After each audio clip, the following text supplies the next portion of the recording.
chapter စမှာဘန်ကီနဲ့ဝါကာတို့ကပင်မနာတောင်ဇလက်တိုက်ခိုက်နေတုန်းဖြစ်ပြီးစောက်ကအားပင်းနဲ့လက်သီးနဲ့ဝါကာရဲ့မျက်ခွက်ကိုထိုးချလိုက်ပေမဲ့ဝါကာကအထုံးမိကန်နေပါပဲချက်ချင်းရှောင်လိုက်ပြီးစောက်ရဲ့မျက်ခွက်တက်တဲ့ကိုကောင်နာဟက်ကစ်3ချက်ဆင့်ကန်လိုက်ပါတယ်စောက်အထိလာနေတော့ပါပဲဘန်ကီကပြင်းဝင်လာပြီးပင့်လက်သီးတစ်လုံးနဲ့စောက်ကို2မီတာလောက်ထိလွှဲအောင်ထိုးလိုက်ပါတယ်ဝါကာရဲ့အမြန်နှုန်းနဲ့ဘန်ကီရဲ့ခွန်အောင်မြင်ပြီးချားလူမိုက်တွေအားလုံးကထိတ်လန့်ကုန်ကြပါတယ်ကိုကိုနဲ့မိုက်ကီကအဝေးတနေရာကနေကြည့်နေပြီးကိုကိုကဒီတိုင်းဆိုဘရာမန်နိုင်တော့မယ်လို့ပြောလိုက်ပါတယ်စောက်ကလဲကျနေတာကနေထရက်ပြီးအင်ကြီးကိုချွတ်ရင်ငါမှအဖေလိုရည်ညွှန်းလို့ရတဲ့လူတစ်ယောက်ရှိခဲ့တယ်သူ့ပေါ်ထားတဲ့ငါရဲ့အချစ်တွေအတိုင်းသူ့ကိုတေအောင်ထိုးခဲ့တယ်ငါအသက်14မှာငါအိမ်ကိုဝင်စီးပြီးပြစ်ခတ်မှုတွေကြားထဲမှာငါမေတေခဲ့ရတယ်ဒီအမာရွတ်တွေနဲ့ရှင်ချင်းတေချင်းတဲ့ကြားမှာရုန်းကန်ခဲ့ရတယ်ဒါပေမဲ့ငါဒီခံစားချက်ကိုရက်လို့မရဘူးလို့ဒေါသတွေနဲ့ပြောလိုက်ပါတယ်အဲ့မြင်ကွင်းကိုမိုက်ကီကမြင်တော့အမောင်စိတ်ဆန္ဒပဲလို့ရေရွတ်လိုက်ပါတယ်စောက်ကထပ်ပြီးမင်းတို့လိုကောင်တွေကငါ့ကိုဘင်းနေဆိုတာကိုစဉ်းစားမိတိုင်းငါရဲ့အကြမ်းဖက်ခြင်းနဲ့စိတ်ဆန္ဒတွေပုံပြင်းထန်လာတယ်လို့ပြောပြီးနှစ်ယောက်လုံးကိုရကြံကြည့်အောင်စောက်ပြတ်တက်နေတဲ့အထိအားရပါရထိုးနေပါတယ်ဝါကာနဲ့ဘက်ကီနှစ်ယောက်လုံးကမြေပြင်ပေါ်မှာလဲကျနေပြီးစောက်က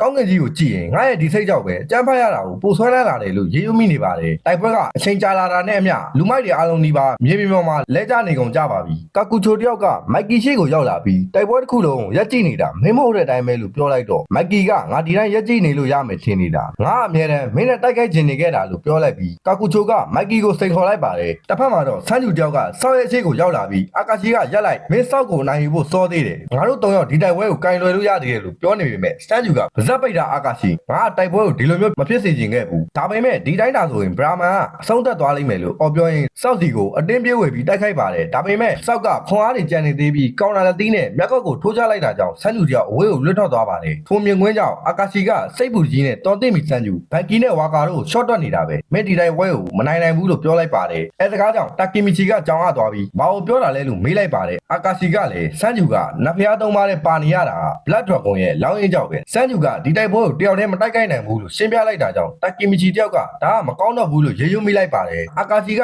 ဆန်းကျူကိုစိတ်ပူတာကြောင့်ထွက်သွားဖို့အော်ပြောနေတော့မှာပဲစောက်ကအားပြင်းတဲ့လက်သီးနဲ့ဆန်းကျူရဲ့မျက်နှာကိုထိုးလိုက်ပါတယ်ဆန်းကျူကသူ့ရဲ့အမြန်နှုန်းနဲ့ငေါငုတ်ချောင်လိုက်ပြီးစောက်ရဲ့မျက်ခွက်တဲ့ကိုပိတ်ကန်လိုက်ပြီးချက်ချင်းခုန်ထွက်လိုက်ပါတယ်အဲ့ကန်ချက်ကြောင့်စောက်ကသတိလစ်မလို့ဖြစ်ပြီးလက်ကျသွားပါတယ်ထိုမြင်ကွင်းကြောင့်တာကီမီချီနဲ့အာကာရှိတို့ကအံ့ဩနေကြပြီးဘရာမာရဲ့ခေါင်းဆောင်ဆန်းကျူရဲ့ခွန်အားအစ်စ်မှန်တွားရှော့တက်လို့မရပါဘူးဘလက်ဒရာဂွန်ရဲ့ပထမမျိုးဆက်ကတစ်ချိန်လုံးကအုပ်ဆိုးခဲ့ပြီးအာကာရှိကဒုကောင်းဆောင်မှာသူ့ကိုလူတိုင်းကြောက်ကြပြီးဘယ်လိုရံပွဲတွေပဲဖြစ်ဖြစ်ဘယ်လိုအဆုံးသတ်မလဲဆိုတာစိတ်ဆုံးမြတ်တာပြီးတာမလို့ပဲအားလုံးကသူ့ကိုစစ်နှက်ဖျားလို့ခေါ်ကြပါတယ်ငယ်ဘဝမတ်တရားတစ်ခုမှာစာလိုရှင်ချီတို့ကကစားကွင်းရဲ့ထိတ်ဆုံးမှာမတ်တရက်နေပါတယ်အာကာရှိကဖျားကြီးမင်းဘယ်လိုအပေါ်တက်သွားတာလဲလို့ပြောလိုက်တော့ရှင်ချီတို့ကဒါကခစ်တဲ့ရဲ့လင်းချင်းပဲလို့ပြောရင်အာကာရှိကိုအပေါ်ဆုံးမှာမတ်တရက်နိုင်မှုကူညီပေးလိုက်ပြီးမင်းလင်းချင်းကိုခါစားမိလားလို့ပြောလိုက်ပါတယ်အဲเจ้าတွေကိုပြန်တွေးမိရင်အာကာရှိကငါစစ်နှက်ဖျားဆိုတဲ့ဂုံပုတ်တွေနဲ့မထိုက်တန်ဘူးငါအမြဲတာမန်ကလေးပဲဒါပေမဲ့စာနိုချီချီတို့ကသူ့နားမှာရှိတဲ့လူတွေကိုဆွဲဆောင်နေတဲ့လျှို့ဝှက်တဲ့ဆွဲဆောင်မှုတစ်ခုရှိတယ်သူနဲ့ခြာဘူးတဲ့သူတွေတောင်သူ့ကိုသဘောကျသွားတယ်ဘက်ကီနဲ့ဝါကာလိုလူတွေတောင်သူ့နောက်လိုက်ကြတယ်အဲ့လိုနဲ့ပဲငါချီချီတို့ရဲ့ဘေးကနေဂျပန်နိုင်ငံရဲ့အကြီးဆုံးကိုင်းမှာဒုဥက္ကဋ္ဌဖြစ်လာတယ်ငါနာမည်ကိုချီကျူးမှုတွေကြားမှာရင်မှုခဲ့ပြီးငါမောက်မာလာတယ်ချီတို့ကတရက်မှာငါတို့ကထိတ်ဆုံးကိုရောက်နေပြီးငါတို့တက်တန်မာတဲ့သူမရှိတော့ဘူးအဲ့လိုဆိုရင်ငါတို့ထက်အားနည်းတဲ့လူတွေကိုအနိုင်ကျင့်နေတယ်လို့ဖြစ်နေမယ်ဆိုတဲ့အကြောင်းပြချက်နဲ့ဂိုင်းကိုဖျက်သိမ်းခဲ့တယ်ငါကတော့ Black Dragon စီကနေငါရခဲ့တဲ့ကြီးမားတဲ့အာဏာကိုတုံးပြီးဂိုင်းဘဝမှာဆက်နေခဲ့တယ်မြို့ကလူတွေကငါ့ကို VIP လို့ဆက်ဆံတယ်ငါဘယ်တော့မှပတ်စံမကုန်ဘူးနှစ်တွေအများကြီးကြာတော့ငါရဲ့ဩဇာအာဏာဖြည်းဖြည်းပျောက်ကွယ်လာတယ်အဲ့ဒါတော့ငါအဲ့လိုဘဝမျိုးမှာဆက်နေခဲ့တယ်နောက်9နှစ်ကြာမှာပဲ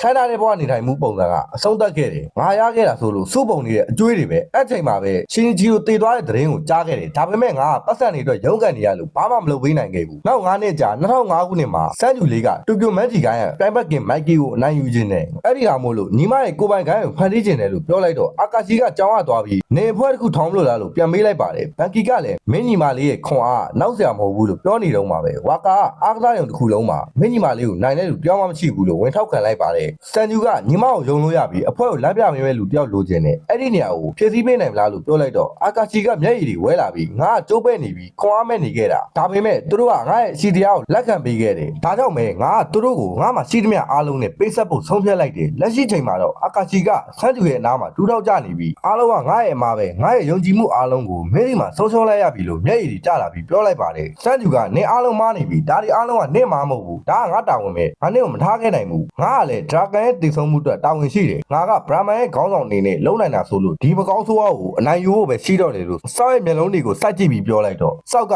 ဒေါသတွေထွက်နေကငါဒီလောက်ဒေါသမထွက်တာတော့ကြာပြီလို့ပြောလိုက်ပြီးနှစ်ယောက်လုံးကတိုက်ခိုက်ဖို့အစင်းလေးဖြစ်နေကြပါပြီ chapter အစမှာကာကူချိုကမိုက်ကီရဲ့မျက်ကွက်ကိုဇက်တိုက်ထိုးနေပေမဲ့မိုက်ကီကထိုးသမျှကိုငြိမ်ခံနေတော့ကာကူချိုကမင်းငါ့ကိုအကြောပေးနေတာလားမိုက်ကီအဲ့ဒါဆိုမင်းဘာလို့ဒီကိုရောက်နေသေးတာလဲလို့မေးလိုက်ပါတယ်မိုက်ကီကသူ့ညာလက်ကိုသူ့ရဲ့ရင်မနာထားလိုက်ပြီးဒရာဂန်ငါရင်မထဲမှာဗလာဖြစ်နေပြီလို့ရေရွမိနေပြီအမောင်တို့ကသူ့ရဲ့စိတ်ဆန္ဒကိုဖုံးလွှမ်းသွားပါတယ်တစ်ဖက်မှာတော့စောက်ကစန်းကျူကိုသူ့ရဲ့ခွန်အားပြင်းနဲ့ထိုးနှက်နေပေမဲ့စန်းကျူကသူ့ရဲ့အမြန်နှုန်းကိုအသုံးပြုပြီးကောင်တာတက်တွေနဲ့ပြန်တိုက်ခိုက်နေပါတယ်စန်းကျူတတိမထားမိလိုက်တဲ့ချက်မှာတော့စောက်ရဲ့ပြင်းထန်တဲ့လက်သီးနဲ့ထိုးခံလိုက်ရတာကြောင့်အဝေးကိုလွင့်ထွက်သွားပါတယ်စောက်ကစန်းကျူကိုထပ်ပြင်းမှုတာကီမီရှီရဲ့အခြေကနေဖြတ်သွားနေတော့မှာပဲတာကီမီရှီကမြင်ကွင်းတစ်ခုမှာစောက်ရဲ့နှာခေါင်းကသွေးတွေစီးကြလာပြီးဓာတိလစ်နေတဲ့မြင်ကွင်းကိုမြင်လိုက်ရပါတယ်စောက်ကစန်းကျူနာမြောက်ခင်မှာပဲကာကူဂျိုတယောက်ကမိုက်ကီရဲ့ကန်ကြကြောင့်စောက်ရဲ့ရှေ့ကိုအရုပ်တစ်ခုလိုလွင့်ထွက်လာပါတယ်မိုက်ကီကအေးဆက်တဲ့မျက်လုံးတွေရှိနေကစောက်ရဲ့နားကိုဖြည်းဖြည်းတိုးကပ်လာပြီးနှစ်ယောက်လုံးကတိုက်ခိုက်ဖို့အဆင်သင့်ဖြစ်နေပါပြီအဆုံးထိအချိန်ပေးပြီးကြည့်ရှုပေးတဲ့အတွက်ဗရာလာတို့အားလုံးကျေးဇူးအများကြီးတင်ပါတယ်ဒီလိုမန်ဂါရီကတ်တွေကိုဆက်လက်တင်ဆက်ပေးတော့မှာမို့လို့ like နဲ့ subscribe လေးလုပ်ပြီးအားပေးခဲ့ပါအောင်